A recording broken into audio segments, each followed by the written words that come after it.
A nova Jerusalém, Jerusalém, Jerusalém, apagada toda de um cristão.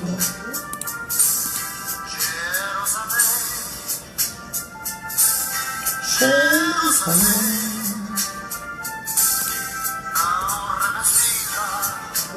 um brilho singular. Ó passageiro deste mundo, passageiro, passa por. Chegou já.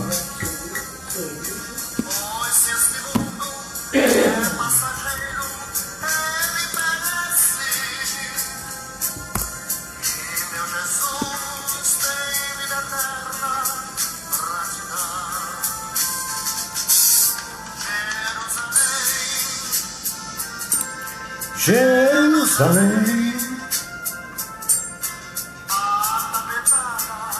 toda de fino cristal.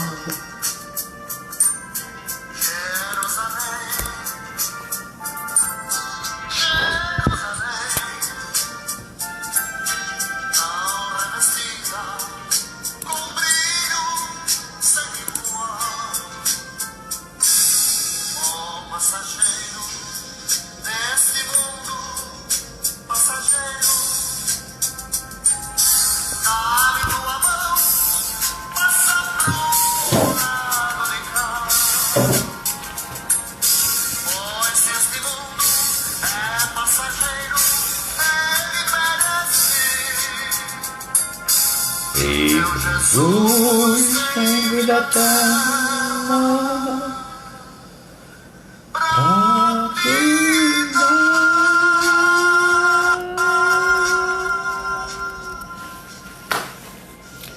Meus amados irmãos, a graça e a paz do Senhor Jesus, desfrutaram junto comigo dessa canção linda, saudosa dos embaixadores de Sião. Esse hino fez história na minha, na sua e na vida de muita gente. Glória a Deus. Que prazer, meus irmãos, estar aqui mais uma vez com vocês. Graças a Deus, não é? Nós estamos juntos. Muito bem. Vamos iniciar agora a nossa aula. Seja bem-vinda, Diana. Já está em Jaboatão? Eita, que coisa gostosa. Flávia, Nilda. Muito bom, né, Nilda? Iniciar o trabalho de Deus com um louvor tão lindo como esse, né? Rosângela, quem mais? Rejane, paz, querida. Stephanie, Thompson. Prazer te ver aqui, meu irmão. Grande abraço. Firme e forte. Vamos lá. Diana, amanhã é a festa dobrada, né, Diana? Aniversário. Muito bem, muito bem. Sejam todos bem-vindos. Hoje, 14 de fevereiro de 2021, Escola Bíblica da Igreja Batista Candelária. Hoje Nós vamos para a segunda parte da entrega do decálogo, das 10 palavras dos 10 mandamentos. Mas antes, eu vou orar com você. Nós vamos orar, vamos conversar com Deus. Seja bem-vinda, Ellen. Chegou na hora da oração.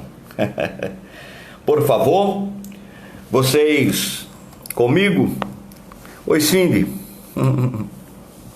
Cindy está lá em Campina Grande, né, Cindy? Paulinho de Deus. Eita, Maria, Maia. Prazer, minha irmã, estar aqui com a gente. Chegou na hora da oração, viu? Vamos orar? Feche seus olhos e ore comigo. Pai querido, de amor e de infinita graça, esta é a tua palavra, a palavra que está estabelecida no céu. Esta palavra que nos foi dada, meu Deus, através do teu Espírito Santo. Esta palavra que alimenta a nossa alma. Esta palavra, meu Deus, que é lâmpada para os nossos pés e luz para o nosso caminho. Meu Deus, aumenta o amor em nossos corações pela tua palavra. Aumenta, meu Deus, o desejo em nosso coração pela busca do conhecimento de Deus. Meu Pai, em nome de Jesus, que nesta manhã o Espírito Santo da verdade abra os olhos do nosso coração para compreendermos as Santas Escrituras. Em nome de Jesus, eu oro por cada irmão que está participando comigo nesta live. Que cada família aqui representada, que cada ponto ligado seja alcançado, meu Deus. Aonde vai a minha voz, aonde vai a minha imagem, que vá a tua bênção, o teu poder, meu Deus, seja derramado nesta família. E que nesta manhã sejam todos copiosamente abençoados pela tua presença, pela manifestação do teu Espírito. Nós te oramos com gratidão em nosso coração. Oramos por todos aqueles que estão enfrentando no dia de hoje as lutas que aos seus olhos parecem impossíveis de vencer, mas que o Senhor abra os olhos espirituais para que eles possam ver que existem muitos anjos, que existe a tua mão, Senhor, acima de todas as coisas, e que nada, absolutamente nada, é impossível para o Senhor. Por isso, nesta manhã eu te peço que sobre nós repouse a bênção do conhecimento, porque nós vamos estudar esta palavra que é a tua palavra. Por isso, em nome de Jesus, nós te oramos, nós te agradecemos. Amém, amém e graças a Deus. Muito bem. Queridos, Wagner, meu líder, Valéria, minha intercessora. É Júlia, né? Facebook entrou na página errada, Julinha. Ô Marconi, madrugada fria aí, 7 graus, lá em Los Angeles, na Califórnia. Nós temos aí um aluno especial, está lá na Califórnia. É o Marconi Costa. Muito bem, Marconi, você é querido e já é membro dessa igreja. Então, você é nosso querido. Então, mas aí eu sei que nessa casinha, nesse seu lar aí, tem aquele aquecedor bacana, e aí a temperatura fica amena. E o calor do Espírito Santo também está contigo. Muito bem, vamos adiante, meus amados irmãos. Semana passada nós lemos o capítulo 20 do livro de Êxodo, e nós lemos então, Rosângela, a entrega do decálogo dos 10 mandamentos a Moisés. Eu não vou ler novamente, você tem ele aí, abra a sua Bíblia, deixe ela aberta no capítulo 20 do livro de Êxodo, para a gente discorrer. Vamos lá. Nós vimos que o decálogo, irmãos, ele é o centro da lei de Deus, não é? É a base da relação que Deus estabelecia com o seu povo, com Israel. É claro que nós podemos resumir, não é, toda a lei de Deus, toda a lei do Senhor, assim como fez o nosso Senhor Jesus Cristo. Não é? Não significa dizer que o resumir a lei é suprimir algum mandamento. Não, muito pelo contrário. Resumir a lei é fazer uma interpretação, um entendimento, como fez Jesus. Que disse Jesus? Amar a Deus sobre todas as coisas e ao próximo como a ti mesmo. E nesta aula, nós vamos fazer um breve estudo daquilo que é a lei de Deus. Da lei que Deus deu a Moisés lá no monte. Exatamente vendo esses dois principais pontos: amar a Deus e amar ao próximo. Aqui nós vamos encontrar essas bases essenciais e podemos dizer que temos aqui o que os judeus chamavam de as 10 palavras. Eu tenho um estudo, e eu já disse a vocês, sobre os 10 mandamentos que eu vou entregar para vocês. Eu quero entregar para vocês que me acompanham na escola. Mas vocês irão receber esses 10 estudos, ou seja, o estudo de cada mandamento, um por um, que eu preparei para vocês. Isso vai acontecer a partir de março, toda terça-feira, pelas redes sociais. Mais na frente eu vou instruir os irmãos como fazer para poder participar do curso, para se inscrever e participar do curso, né? Portanto, aqui na aula nós vamos ver brevemente as 10 palavras segundo o que nós já lemos, né? Para todos os mandamentos, vocês vão ver que tem uma confirmação no Novo Testamento, né? Só existia um mandamento que quebrá-lo não sofreria punição de morte, mas todos os demais a punição era de morte naquela época. Sabe por quê? E era a cobiça, porque a cobiça, ela não é algo que se vê na prática. Podemos até dizer que alguém está cobiçando, mas isso é subjetivo. Não se pode provar de forma prática. Mas a cobiça também é condenada no Novo Testamento. A gente vai ver isso. Agora, um povo que tem um Deus, que em apenas 3 meses, que é o tempo decorrido, que saímos com eles do Egito e chegamos aqui diante do Monte Sinai para prestar adoração e culto a Deus. Então, 3 meses exatamente. Ora, um povo que tem um Deus que em apenas 3 meses da libertação fala com o seu povo, um Deus que fez tantas maravilhas, deu água no deserto, deu comida no deserto, fez perecer os inimigos. O povo certamente deveria estar extasiado, maravilhado, né? O que vocês acham? Mas parece que não foi bem assim que aconteceu, irmãos. Vamos ler o versículo 18 do capítulo 20. Pai, Sandra. Versículo 18 do capítulo 20. Diz o seguinte: vendo-se o povo diante dos trovões e dos relâmpagos, e do som da trombeta, do monte fumegando, todos tremeram assustados. Castilho, tá sem som? Liga o teu... libera o som aí no teu celular. O monte fumegando, tremeram todos assustados. Ficaram à distância e disseram a Moisés: fala tu mesmo e ouviremos, mas que Deus não fale conosco, para que não morramos. Moisés então disse ao povo: não tenham medo. Deus veio prová-los, porque o temor de Deus, para que o temor de Deus esteja em vocês e os livre de pecar.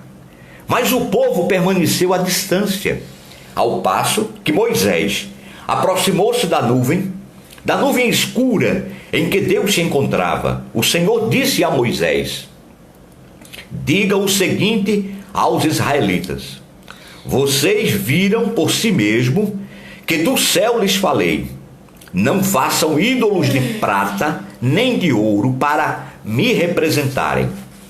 façam-me um altar de terra e nele sacrifiquem-me os seus holocaustos, as suas ofertas de comunhão, as suas ovelhas e os seus bois.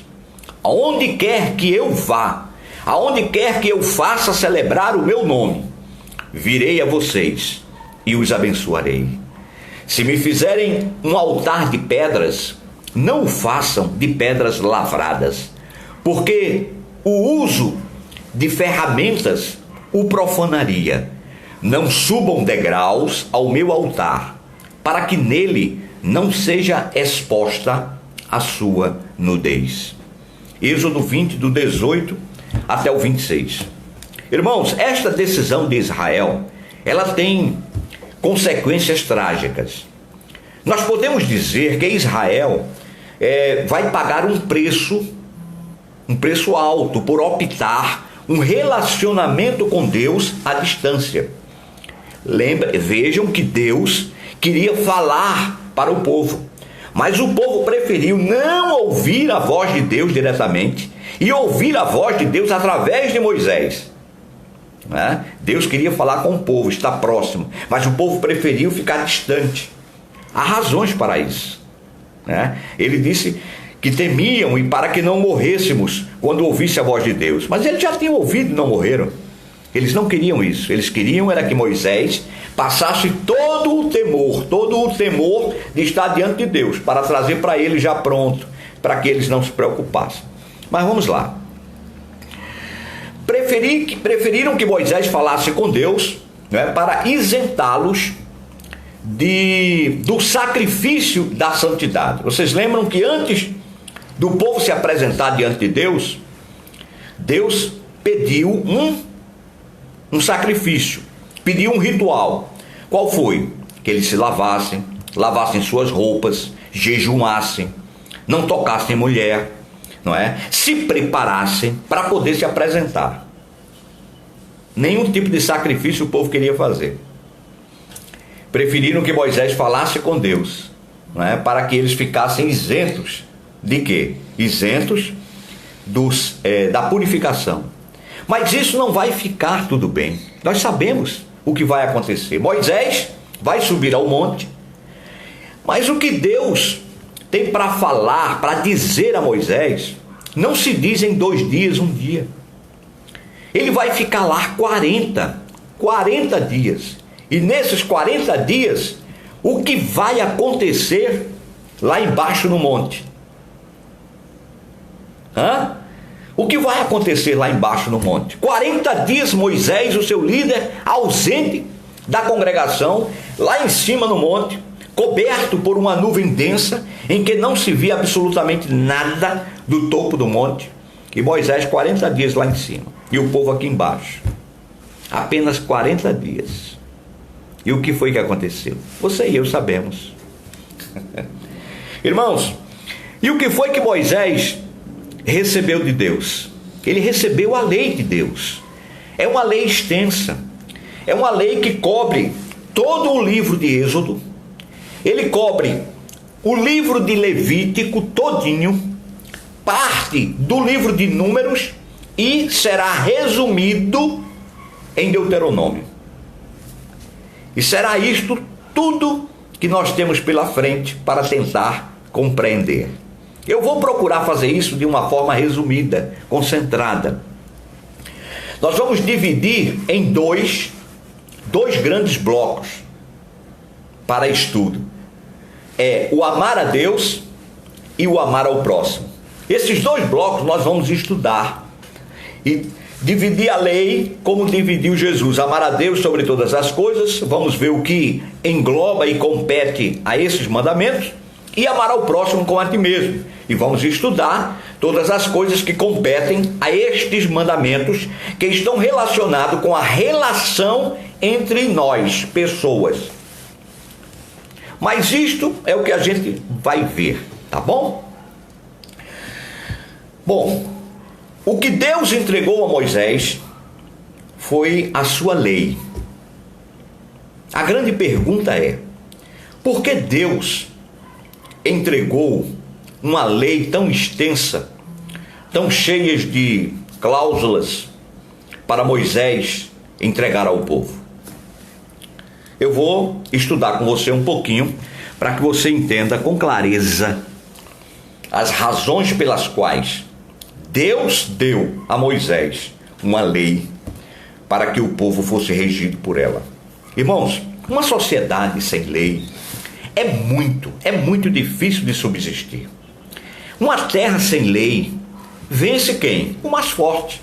A justiça não pode prevalecer. A justiça não pode prevalecer quando não existem regras, quando não existem normas para a convivência. Se não há lei, não pode haver punição. As leis poderão eventualmente não ser as melhores, mas a verdade é que sem elas, a sociedade, para a sociedade seria muito mais difícil sobreviver.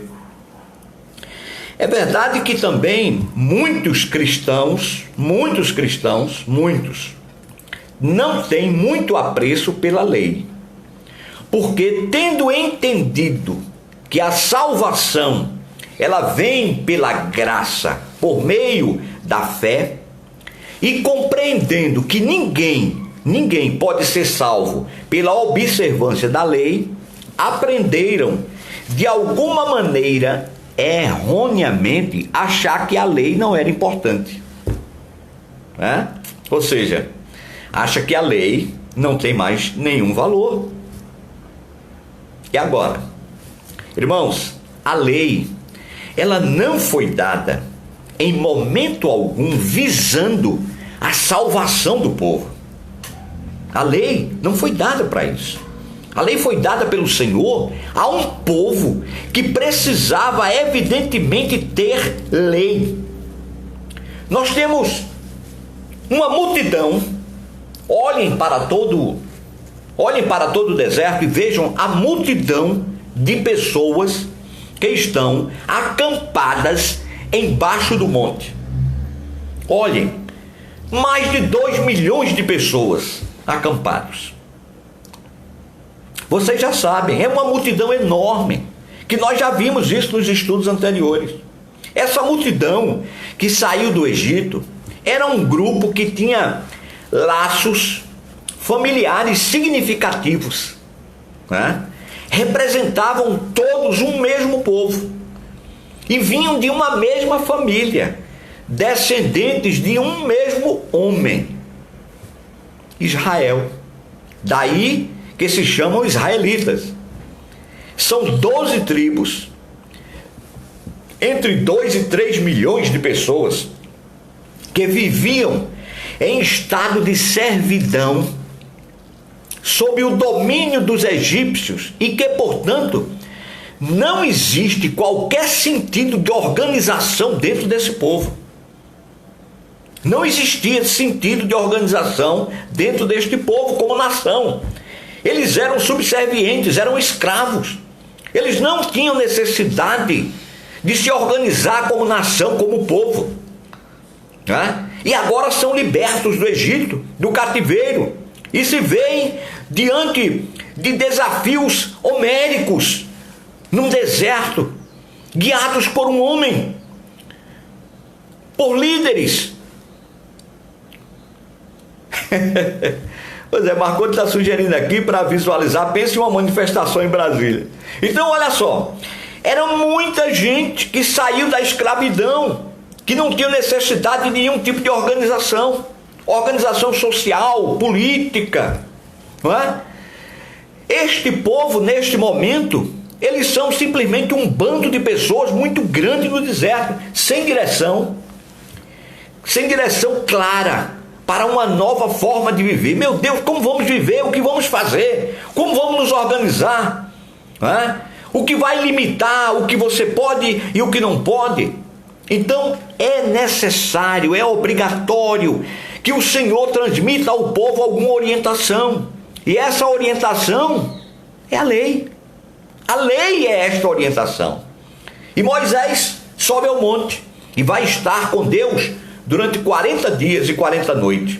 E vai receber do Senhor toda a lei, que diz respeito a duas coisas essenciais E nós vamos trabalhar, nós vamos estudar todo esse material baseado em 2 princípios básicos, seguindo a orientação do nosso Senhor Jesus Cristo, porque Jesus resumiu a lei em 2 mandamentos: amarás ao Senhor teu Deus e amarás ao teu próximo como a ti mesmo.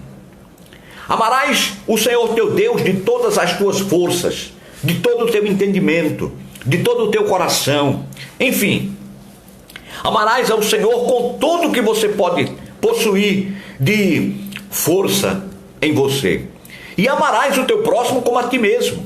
Este, pois, é o resumo da lei promulgada pelo Senhor Jesus. E eu trago aos irmãos um esboço para saber como vamos trabalhar esse material. Veja bem, no que diz respeito ao relacionamento com Deus, ou seja, Deus disse ao povo como eles deveriam andar com Ele.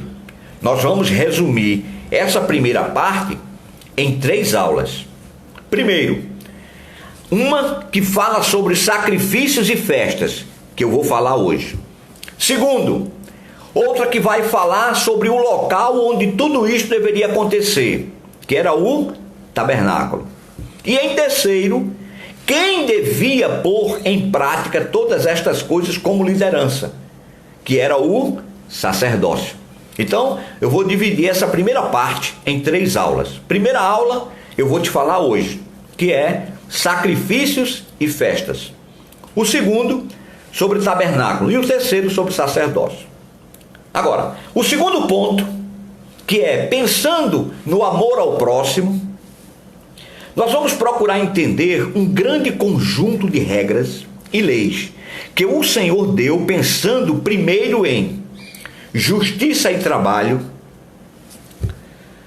depois pensando na situação daqueles que poderiam ser considerados em situação mais difícil na comunidade, mulheres, pobres, estrangeiros, e depois falando sobre saúde e alimentação. Deus, na sua infinita sabedoria, deu ao povo todas as diretrizes para que vivessem como uma nação santa, separada, que servisse a Ele com alegria e fosse modelo para o mundo inteiro, para o mundo antigo. E desta maneira, irmãos, nós esperamos cobrir todo o material da lei de forma resumida. Mas, seguindo o esboço daquilo que Jesus nos deu, nós vamos trabalhar todo esse material. O material, ele encontra-se na segunda parte do livro de Êxodo, que nós já começamos a ler, do 19 até o final. Nós vamos ver também todo o livro de Levítico, parte do livro de Números e o resumo e a repetição da lei no livro de Deuteronômio. Ou seja, esse é todo o material. Vejam que nós estamos entrando em uma parte que é uma parte mais técnica, que fala sobre os princípios que foram estabelecidos para a organização social e política e espiritual do povo de Israel. Por isso que em alguns momentos vamos detalhar algumas coisas sobre a lei, mas isso vai ser importante para você. Por quê? Porque toda a lei que foi dada no Antigo Testamento, ela está confirmada no Novo Testamento.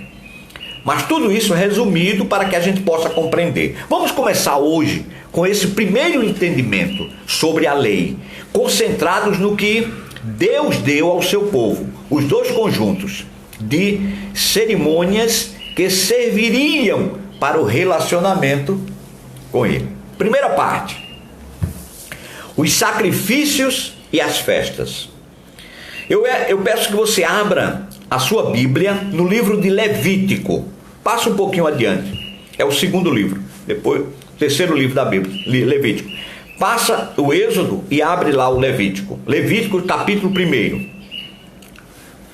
Levítico, capítulo 1. Como o próprio nome indica, Levítico é um livro dirigido aos levitas, ou à tribo de Levi, que é a tribo que vai ser separada por Deus para trabalhar para o trabalho sacerdotal. Vamos ler então o capítulo 1, do versículo 1 até o 9. Eu leio para você.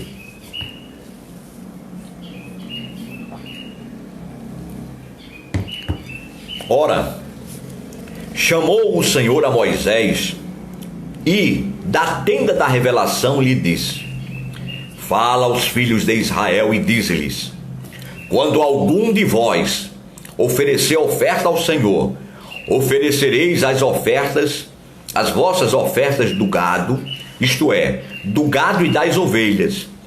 Se a sua oferta for holocausto de gado, oferecerá ele um macho sem defeito.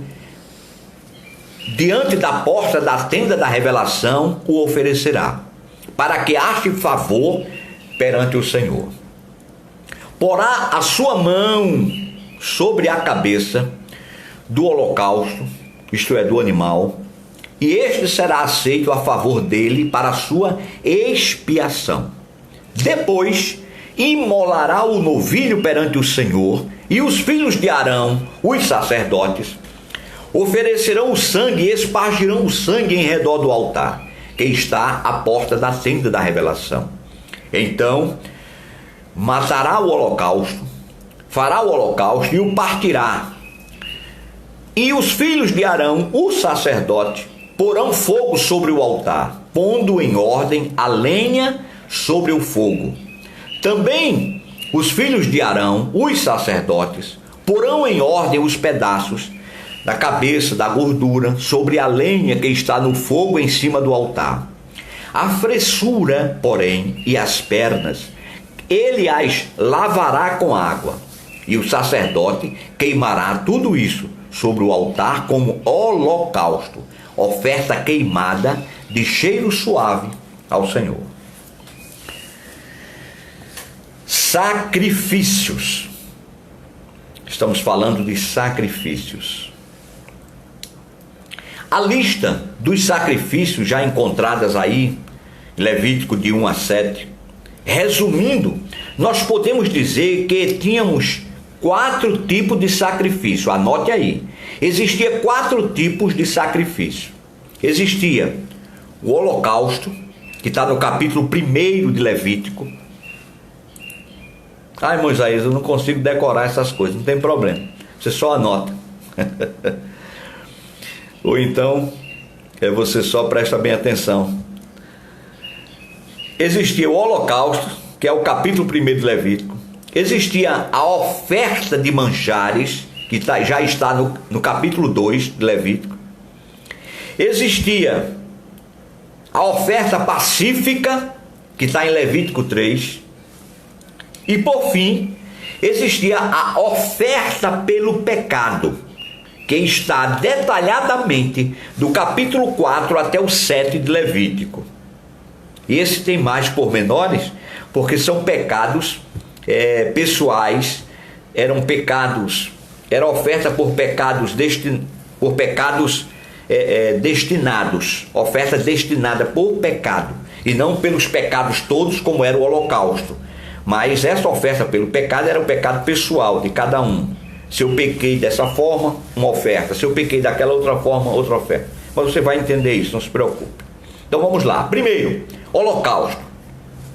Irmãos, holocausto era o tipo mais comum de sacrifício que existia. E era feito sistematicamente no tabernáculo e depois passou a ser feito no templo, quando existia o templo.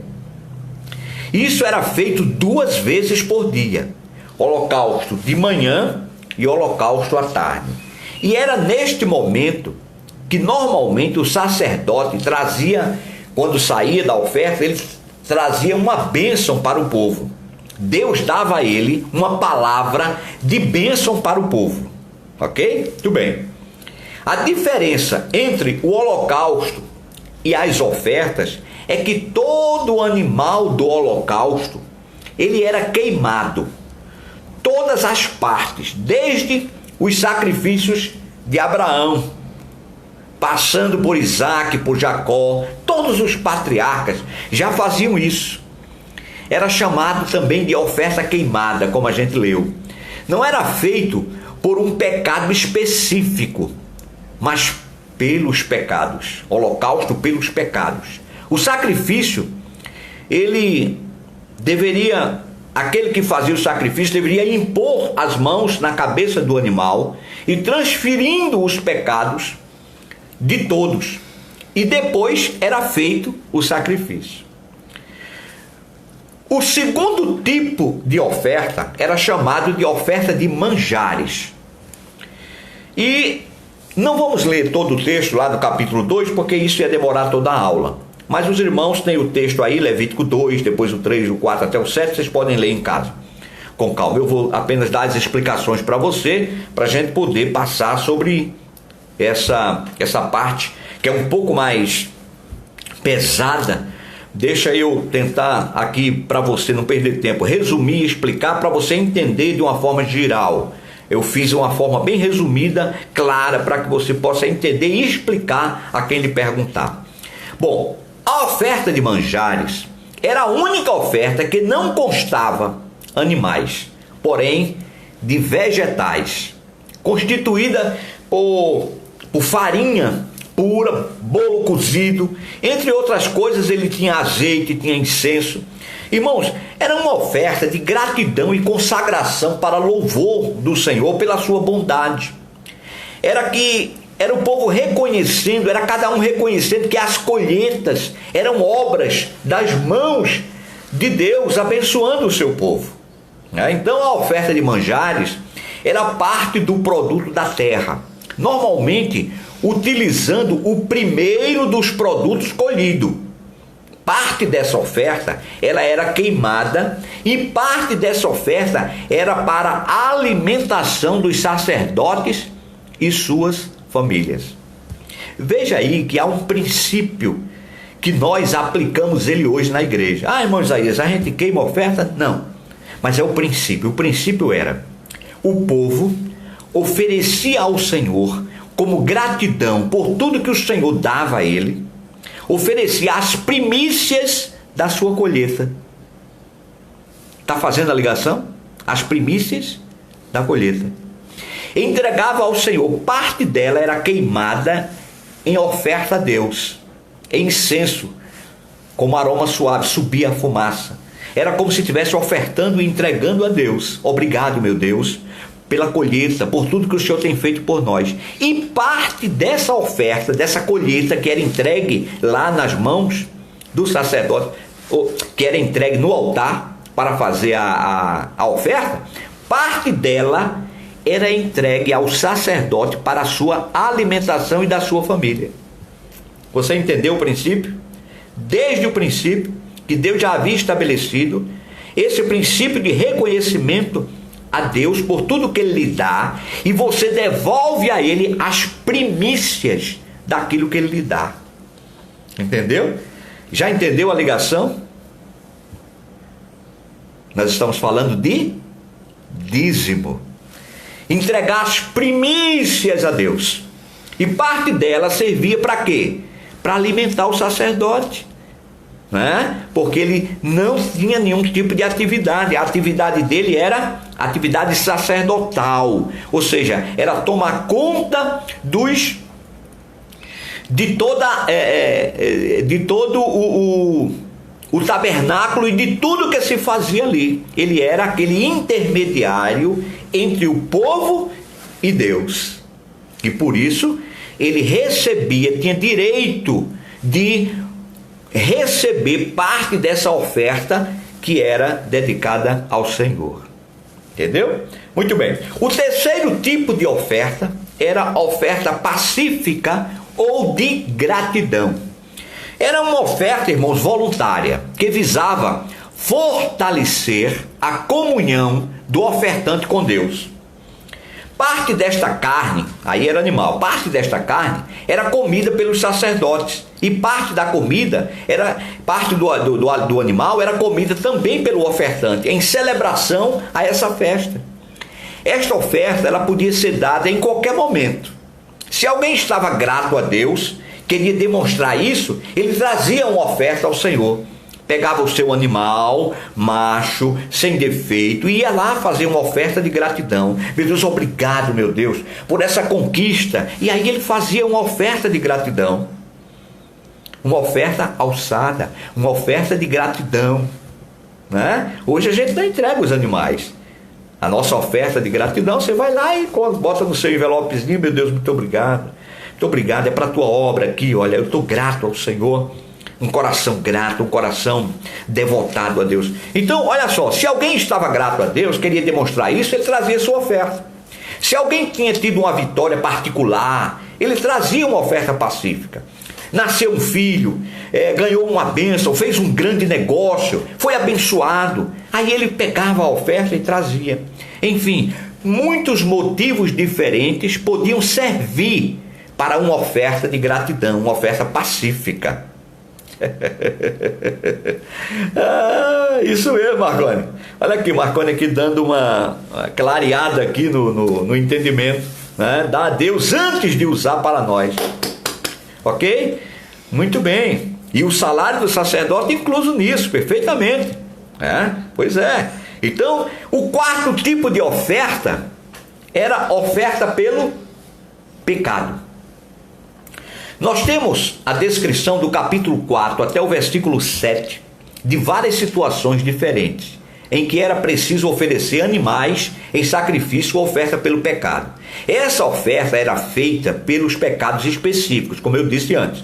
Quando alguém era, preste bem atenção, quando alguém era, agora vai uma pergunta aí para você, preste bem atenção, que eu vou fazer uma pergunta para vocês. Quando alguém era sensibilizado por Deus, por ter feito algo de errado, ele trazia uma oferta pelo pecado, para que esse pecado fosse perdoado. Ok? Muito bem. Agora, ou seja, ele fazia um sacrifício pelo seu pecado. Eu pequei contra meu irmão, eu pequei contra minha família, eu pequei contra Deus, eu pequei contra uma amiga, enfim, eu cometi um pecado. Ele fazia uma oferta por esse pecado. Agora, a pergunta que eu faço para você é a seguinte, presta atenção. A pergunta que eu faço para você é a seguinte, presta bem atenção. Se alguém cometia algum erro, algum pecado, que constava na lei, mas ele não sabia, ele não tinha conhecimento dessa lei, ele pecou, mas não sabia que na lei tinha lá dizendo que era pecado. Era pecado pegar o animal do outro, era pecado enganar, enfim, se locupletar, era pecado dizer o falso testemunho, mentir, roubar, enfim. Vamos admitir que ele cometeu o pecado e não sabia. Ele deveria sacrificar por aquele pecado? Sim ou não? Já que ele não sabia. Se ele não sabia e pecou, a pergunta é, ele deveria sacrificar por aquele pecado? Para ser perdoado de um pecado que ele cometeu sem saber que era pecado, porque a lei dizia que era pecado? Aí eu quero saber se você responde. O Marcos Castilho, meu amigo, está dizendo que sim. E vocês? Eu quero ouvir. Eu quero que você participe. Você entendeu a pergunta? Se alguém comete um pecado, um erro, ele deve... Sim, Marconi também. Marconi diz que sim. Ele deveria sacrificar por aquele pecado que ele cometeu. Mas ele não sabia, ele não conhecia a lei, ele não sabia que na lei aquilo era pecado. A pergunta é, ele deveria sacrificar por aquele pecado, mesmo sem ele saber, mesmo sem ele conhecer? Ou seja, eu errei, mas eu não sabia. E aí? Castilho diz que sim, Marconi diz que sim. E você? Você acha que sim ou que não? Wagner diz que sim. Paulinho diz que não. Diana diz que não. Temos aí 3 sim e 2 não. Quem mais? Robson Pereira. Robinho, meu irmão. Seja bem-vindo, querido. Robson diz que sim. Rosângela, sim. Marconi está respondendo ali. A ignorância na lei não é desculpa, né? Muito bem. Sindá diz que sim. Sim, Sindá. Mas você não sabia, Sindá. Você cometeu o erro sem saber, e agora? Se não sabia que é pecado, se não sabia que a lei dizia ser pecado, acho que não, diz Nilda. Ah, Nilda é advogada mesmo, viu? É advogada dos fracos e oprimidos, Nildinha. Ela está sempre defendendo aqueles que têm menos força. Tem um lugar especial para você, viu, Nilda? Deus te ama muito. Ah, meu amado, vamos lá, vamos continuar aqui. Irmãos, deveria sim, ele tinha que fazer o sacrifício pelo pecado. Ah, irmão Isaías, mas não sabia. Peraí, eu vou explicar. Marconi já deu uma introdução ali, já adiantou a resposta, né? Mas deixa o professor explicar mais um pouquinho. Esses pecados, ou esse sacrifício, era chamado de sacrifícios pelo pecado da ignorância. Eles tinham que sacrificar sim. Tinha que sacrificar. Por quê? Se alguém, veja bem, se alguém sentia que tinha feito algo de errado, mas não sabia bem o que era, ou até mesmo porque alguém tinha feito algo por desconhecimento da lei, e alguém vai a ele e diz assim: olha, tu fez mal, tu cometeu um erro aí, tu cometeu um pecado. Aí ele perguntava: mas por quê? O outro ia explicar: olha, porque a lei diz assim, assim, assim, e o que você fez está errado, você transgrediu. Aí o outro vai dizer assim: ah, mas eu não sabia que existia essa lei. Bom, mas isso não é desculpa. Se alguém diz que descumpre a lei porque não sabia, tem que pagar. Tem ou não tem? Tem, do mesmo jeito. Se alguém hoje aqui, na lei dos homens, comete um erro e ele diz que não sabia que isso estava previsto na Constituição, que não podia fazer, ele não vai deixar de pagar porque não sabia. Ele tinha que saber. Então ele vai sim ter que sacrificar. Pois bem, estes eram os sacrifícios, irmão. Veja só, o sacrifício teria que ser feito porque o pecado foi cometido. Independente dele saber ou ter conhecimento da lei ou não, o pecado foi cometido, né? E o pecado é cometido como? Contra quem? Contra aquele que sabe todas as coisas, né? Não é porque a pessoa não sabe que o pecado não existiu, sim. Ah, Senhor, eu não sabia. Vai pagar sim, vai ter que pagar. Por quê? Porque está previsto na lei.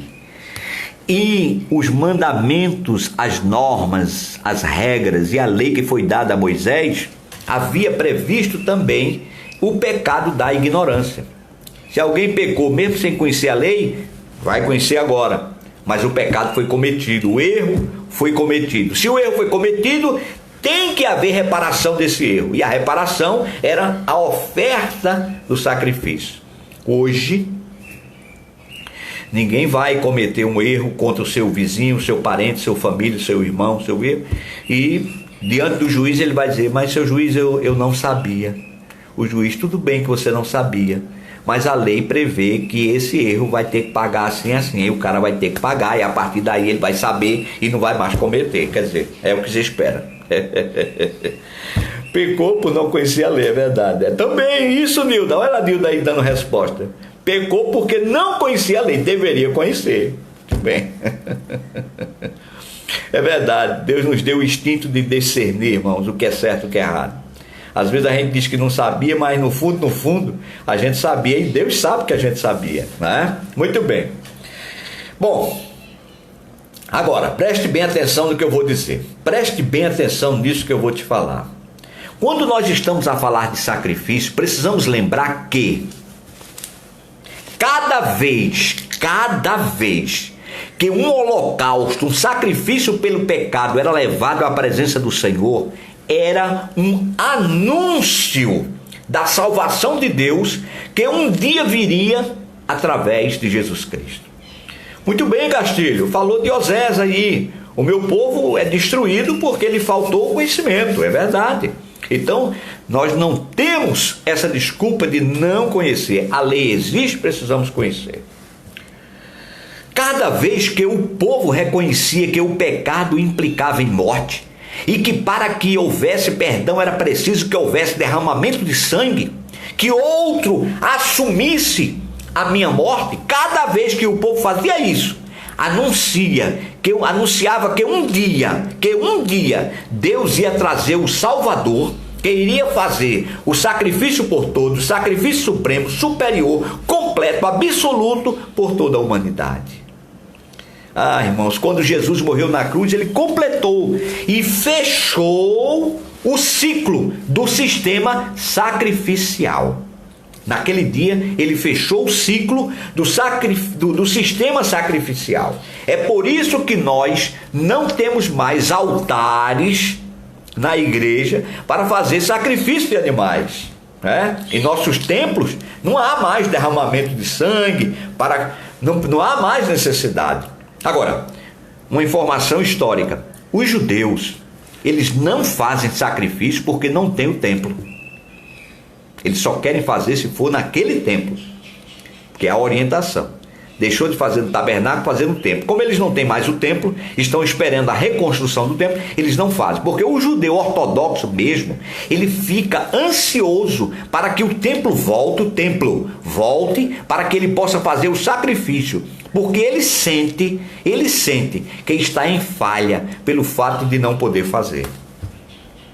Infelizmente, ainda na sua mente e no seu coração existe esse entendimento. Ele ainda não se libertou.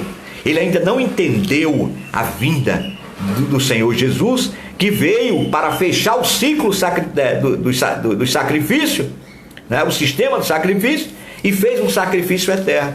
Eles não entendem isso. Nós entendemos que a cruz acabou com o sistema sacrificial, porque o sistema apontava para a cruz, né? Ora, o sistema sacrificial, ele tinha a ver com o cotidiano, com o individual do povo, né? Quando eu tenho um problema, olha lá, capítulo 1, versículo 5, sacrifício feito, né, em caso dos meus filhos haverem pecado nos seus corações. Muito bem, Marconi. Um versículo importante para a gente lembrar, né, sobre essa questão do sacrifício, a cobertura patriarcal, paternal sobre os filhos, cobrindo o pecado dos filhos que possivelmente poderiam cometer. Muito bem. O sistema sacrificial tinha a ver com o cotidiano e o individual. Quando eu tenho um problema com Deus, eu tenho um pecado, eu preciso recorrer a um dos sacrifícios, das ofertas. Agora, esse sacrifício servia para o cotidiano, para o individual. E para o povo, o pecado como um povo, como uma nação. Como era que acontecia? Como era que Deus tratava? Era as festas. As festas de Deus serviam para a nação, como nação, o povo como povo, né? Então Deus deu ao seu povo uma série de festas, mas são muitas, não são poucas não. Olha, eu vou falar para vocês apenas algumas festas para vocês verem como o nosso Deus, ele é festeiro, um Deus de festa, de alegria. Então, para o pecado pessoal e individual de cada um no meio do povo, existiam as ofertas, o holocausto e as ofertas de manjares, oferta pelo pecado, oferta de gratidão, que era oferta pacífica. Agora, como nação, como povo, existia as festas, as grandes celebrações. Irmãos, toda semana tinha festa, toda semana. A primeira festa era o Shabá, que era uma festa familiar e semanal. Implicava em descanso, em repouso físico e emocional, mas também uma parte espiritual. A lei apresenta duas razões para o Shabá. Duas razões a lei apresentava para o descanso do sábado. As duas razões, elas são nos dadas, uma em Êxodo e a outra em Deuteronômio. Olha só, em Êxodo, a razão para o Shabá, para o descanso, ela é apresentada nos próprios 10 mandamentos. O que é que ele diz? Deveis descansar no sétimo dia, por quê? Porque Deus descansou no sétimo dia, quando fez a criação. Ou seja, a primeira razão era a criação. A segunda razão era a redenção. Em Deuteronômio, Moisés repete a lei e ele diz assim: guardarás o dia de sábado, porque vocês foram escravos no Egito, e o Senhor vos libertou. Precisamos de descanso também, irmãos. Não podemos trabalhar indefinidamente não, ininterruptamente não. Não somos máquinas. Deus nos fez assim. Não somos máquinas. Não podemos trabalhar ininterruptamente. Temos que respeitar aquilo que Deus estabeleceu. Nós temos que, em um dia, pararmos para meditarmos sobre a nossa salvação. O dia de trabalho normal, ele dificulta, a gente fica muito assoberbado. Não tem como você fazer isso. Chegamos em casa cansados no final do dia, muitas vezes nem voltamos nossa mente para o Senhor. Então o Senhor nos contempla com um dia na semana para que possamos parar e contemplarmos nele e naquilo que ele fez por nós. Este dia é o dia do descanso, é parar. Se no sistema, escute bem, se no sistema abraâmico, a aliança que Deus fez com Abraão, havia uma marca física, que era o quê? Quem lembra? Era a circuncisão. Todos tinham que estar circuncidados. Essa era a marca física do povo de Deus, na aliança com Abraão. Na aliança mosaica, na lei de Deus, a marca mais evidente de que este povo era um povo diferente era o quê? Era o descanso no sábado. Porque nenhum outro povo guardava um dia na semana. Os outros, até que viviam em redor do povo de Israel, pensavam que eles eram uns preguiçosos. Condenavam os israelitas porque eles não trabalhavam naquele dia. Mas os israelitas são extremamente rigorosos nisso. Eles são extremamente rigorosos no cumprimento disso, de guardarem lá o sábado, um dia de descanso. A segunda festa era a festa de lua nova, uma festa mensal. Você vê, já tinha uma festa semanal, agora tem uma festa mensal. No primeiro dia de cada mês havia um descanso. E era dia de celebração ao Senhor, com sacrifícios especiais, tocado de trombeta. Era uma forma de agradecer a Deus, porque estava começando um novo mês. Um novo mês começava. E aí eles agradeciam a Deus por esse novo mês que estava começando. Terceira festa, a Páscoa. Eita, essa foi a primeira grande celebração do povo. Essa era a maior de todas, a festa mais importante. Era a festa que celebrava a libertação e a redenção desse povo. Logo a seguir a Páscoa, tem mais, logo a seguir a Páscoa, já emendava outra festa, que era chamada a festa dos pães asmos. Era uma festa de 7 dias. Irmão, não é brincadeira não. 7 dias de festa. Depois vem a outra festa chamada festa das primícias, que acontecia no primeiro dia do mês. Depois tem a festa da colheita, que para nós aqui é conhecida como festa de Pentecostes, que era 50 dias depois da Páscoa. Conta 50 dias, a Páscoa é tal dia, 50 dias depois é a festa de Pentecostes. Para eles eram a festa da colheita. Os irmãos lembram que quando o Espírito Santo desceu, lá em Atos dos Apóstolos, que a gente lê, foi nessa festa. A cidade estava cheia de gente, de tudo que era lugar tinha gente na cidade. Era uma grande festa, a festa da colheita, que é chamada a festa de Pentecostes para nós. Tem a festa também das trombetas, que acontece no 7º mês, acontecia no 7º mês, que era marcada por um período de reflexão, era você parar um pouco para meditar sobre tudo aquilo, sobre a sua relação com Deus. Era um momento de reflexão, era uma festa em que havia jejum. E isso marcou. Deus é um Deus de alegria, um Deus de festa.